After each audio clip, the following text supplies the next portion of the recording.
Hello friends, কেমন আছো? আশা করি ভালো আছো। দেখো চলে এসেছি রেন লিলি নিয়ে। লিলির চুলগুলো আমি এক মুঠো করে ধরবো এখন। চলো, লিলির চুলের মুঠি ধরার সময় চলে এসেছে। তো আজকে আমি সময় পেয়েছি এদের চুলের মুঠি ধরে কেচ করে কেটে দেওয়া।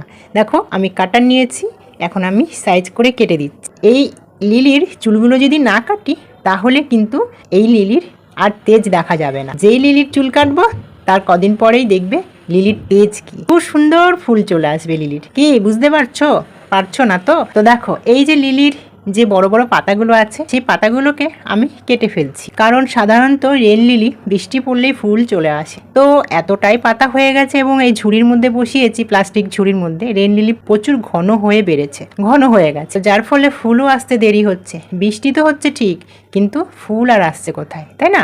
তো ফুল খুব তাড়াতাড়ি আসার জন্য যেটা আমি করছি, রেন লিলির পাতাগুলো আমি গোড়া থেকে না, একদম মাঝখান থেকে আমি কেটে দিচ্ছি। মাঝখান থেকে কেটে দিলাম কিভাবে দেখো, লিলির চুলের মুঠিগুলো ধরে প্যাচ করে কেটে দিলাম। এবারে দেখো সাইজ করে নিলাম। এবারে দেখো কি সুন্দর লাগছে দেখতে। বড় বড় চুল হয়েছিল বটে, বিশাল বড় বড় চুল হয়েছিল লিলির। এখন লিলির চুলটা কাটার পরে লিলির মাথাটা যেন একদম সুন্দর লাগছে, তাই না? একদম পরিষ্কার পরিচ্ছন্ন লাগছে। এবারে দেখবে এই লিলির থেকে সুন্দর সুন্দর স্টারের মতন ফুল পাওয়া যাচ্ছে। কি সুন্দর লাগে দেখতে ফুলগুলো।